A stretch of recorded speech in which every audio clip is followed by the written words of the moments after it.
안녕하세요. 8월 12일 큐티입니다.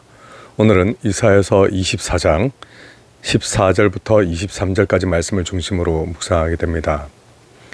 오늘 말씀을 보면 모든 것이 다 멸망하고 또 심판을 받을 그때 오직 여호와 이름이 홀로 영광을 받으시는 장면을 드러내는데요.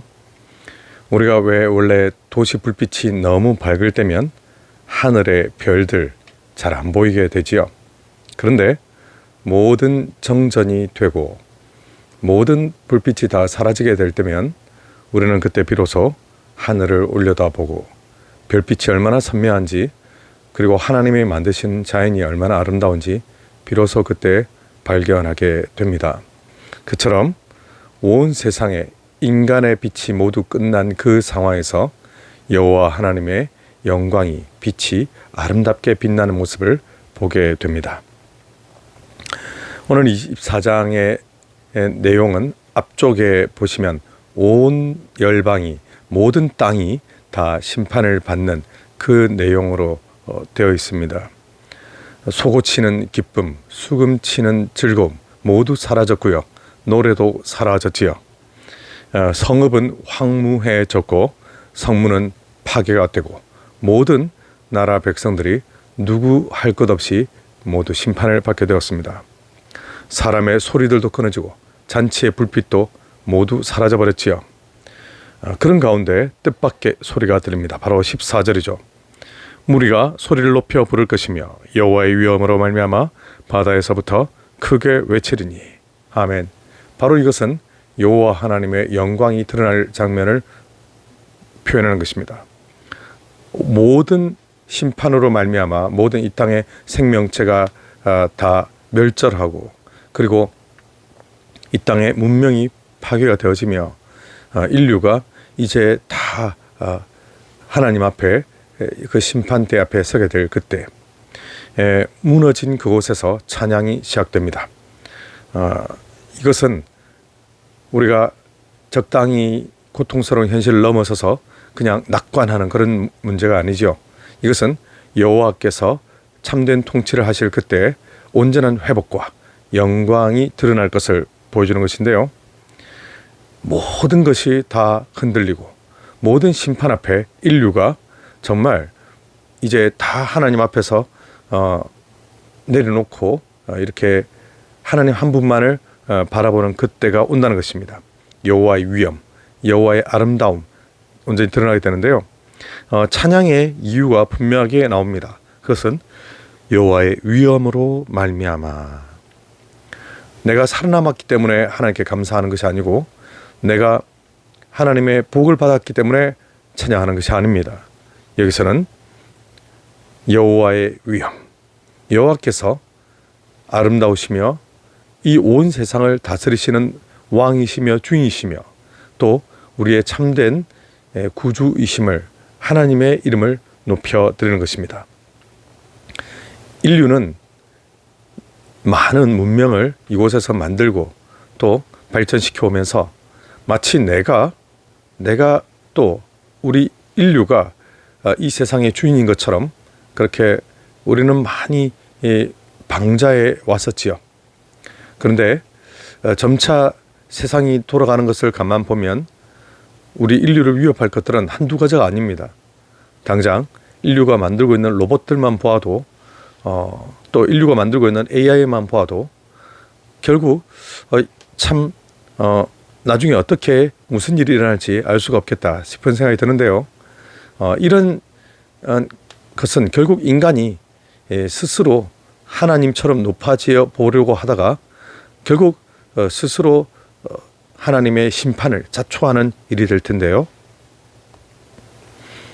여호와 하나님께서 우리를 심판하실 그때 우리는 도무지 인간의 문명, 인간의 그동안 쌓았던 문명, 인간의 탁월한 과학기술, 이 모든 것들이 다 무용지물로 돌아가고 온 세상에서 자기 이름을 높이려고 하던 사람들이 모두 큰 심판 아래 놓이게 될 것입니다. 이 모든 것은 결국 여호와 하나님을 높이고 바라본다라고 우리가 하면서도 실제로는 하나님의 이름을 높이지 않고 내 이름을 높였던 그 시간들 때문인데요. 우리 삶 가운데 정말 온전하게 여호와 하나님만을 높였던가, 온전하게 여호와 하나님을 나의 주인으로 나의 왕으로 삼고 내가 그 하나님 앞에 온 마음을 드렸던가. 우리는 이 모든 것을 다시 한번 돌아볼 때가 된 것입니다.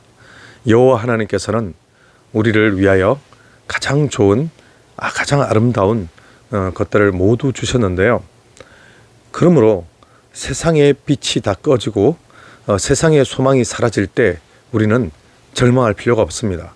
우리에게는 우리의 좋은 아버지 여호와 하나님께서 계시기 때문이죠. 그래서 우리 남은 자들, 여호와 하나님께서 남겨두신 우리 아름다운 하나님의 백성들은 결코 낙심하거나 절망할 필요가 없이 여호와 하나님의 위엄, 여호와 하나님의 살아계심, 여호와 하나님께서 다스리심 앞에서 우리는 감사하며 찬양하며 기뻐하게 될 것입니다. 오늘 하나님께서는 우리를 이렇게 가장 큰 고통과 위험으로부터도 지켜주시는데요. 세상에 많은 땅의 현실들은 그러니까 남은 자들은 구원을 받고 찬양을 드리겠지만 정말 이 땅에서는 너무나도 많은 복잡한 일과 혼란스러운 일들이 계속 일어날 것입니다. 오늘 보니까 16절 말씀에서도 내게 화가 있도다. 배신자들은 배신하고 배신자들이 크게 배신하였도다. 결국 이 땅의 사람들은 자기들끼리 배신하며 배신당하며 또 속고 속이며 결국 그들에게는 함정과 올무가 모두 임하게 되는데요.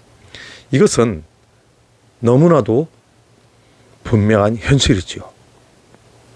그들은 자기들이 쳐놓은 그물에 자기 발이 걸리고 결국 하나님을 거역했던 모든 것들의 열매를 먹게 될 것인데요. 우리에게 참 현실의 이런 어려움은 바로 이처럼 흉악한 마음을 가지고 있는 사람들과 함께 살아간다는 것이지요.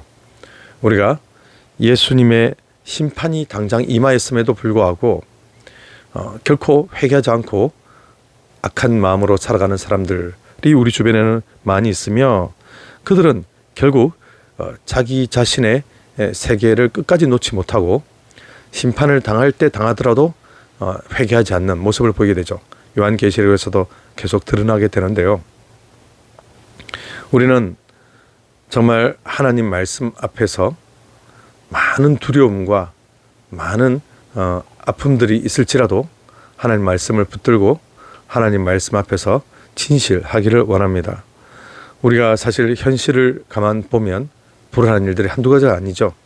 당장 정말 우리 자녀들 등록금을 내야 되는데 등록금이 아무리 구해봐도 구해지지 않는다. 또 당장 카드 값을 내야 되는데 아무리 발을 동동 굴려도 카드 값을 낼 수가 없다. 내가 월세를 내야 될 날짜가 지났는데 월세를 낼 돈이 전혀 없다. 이렇게 될 때 우리는 정말 많은 고통과 아픔을 겪게 됩니다. 그리고 우리의 앞날을 생각하면 또한 더욱더 많은 좌절과 또 불안과 공포가 밀려오기도 하는데요. 그럴 때 우리는 계산하지 말고, 그럴 때 우리는 그 고통 속에 절망하지 말고 여호와 하나님께서 우리 가운데 있으심을 우리는 기억할 필요가 있습니다. 내가 혹시나 인간의 계략과 인간의 방법으로 하나님의 뜻을 거스르려고 한다면 그때 우리는 결국 내가 친 올무, 내가 판 함정, 이 모든 것들에 스스로 걸리게 될 것입니다. 죄는 우리를 잠시 편안하게 해주는 것 같지만 결국 우리를 심각한 올무에 걸리게 하죠. 하나님께서 원치 않는 방식으로 얻은 성공도 모두 마찬가지입니다. 그래서 참 오늘 말씀 보면 요한계시록 말씀이 계속 생각이 나는데요. 땅이 깨지고 땅이 갈라지고 땅이 흔들리고 또 흔들리는 이 말씀들을 보면서 하나님께서 마침내 이 세상에 심판하실 그날을 우리는 보게 됩니다. 죄악으로 땅이 무너지고 다시는 일어서지 못하는 그날이 곧 온다는 것이죠. 여호와 하나님께서 의에 심판하시는 날, 그들은 모두 이 땅의 모든 것들은 다 무너지게 될 것입니다. 그러므로 그날을 기다리며 그 날을 우리가 준비하며 여호와 하나님 앞에 진실하게 사는 저와 여러분 되시기를 축복합니다.